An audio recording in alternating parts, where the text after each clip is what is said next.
At dahil nga trending na trending ngayon ang mga Indian food, dayo naman tayo dito sa may Cainta Green Park sa may Star Punjabi Dhaba.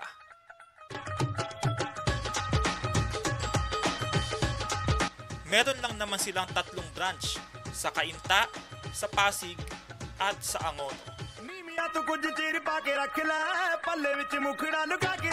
At ito nga pala ang kanilang menu, sulit na sulit at swak sa budget at hindi kawawa ang inyong bulsa.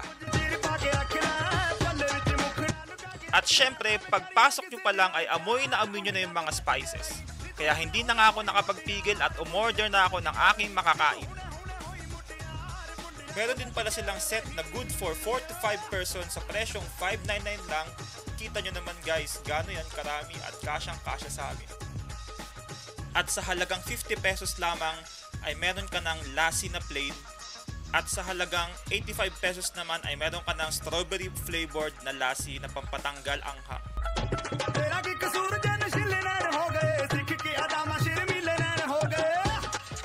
Ano pa nga bang hinihintay natin? Kainan na!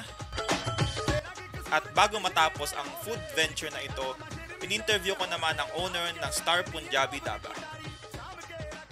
I'm Pat Travel Adventure here. I'm with the owners of Star Punjabi Dhaba here in Cainta. Kailan po na itayo itong Star Punjabi? December 1, 2018. And before I forget guys, your name sir? Vijay Kumar. DJ and Mansi. And what can you say po about Filipinos eating Indian food? Indian food, yung masarap yan. Marami lagay yung timpla na may mild lang spicy lang. Masyadong Pero in India po ba, mas spicy ang mga food? Spicy. Mas very spicy na food. spicy. Thank you pa. And can you invite our fellow kababayans to eat here in Star Punjabi? Ano po pwede gusto naman sabihin? Maraming tao yung dito, punta dito. Sila gusto mo sa ulit sila balik dito. Siyempre, lagyan ko ng maraming timpla na di na masyado umangang. May melt lang ko na.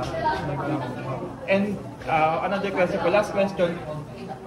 Where is lassi? Where does lassi came from po? Ano pong ingredients sa lassi? Yogurt drinks. Wala po siyang milk or milk gata. Galing ko yogurt lang. Yogurt. Okay. Thank you guys, thank you for watching this vlog. Always visit Star Punjabi Dhaba here in Cainta and you can meet them, our fellow Indian kababayans. Thank you sir, thank you. Shukriya.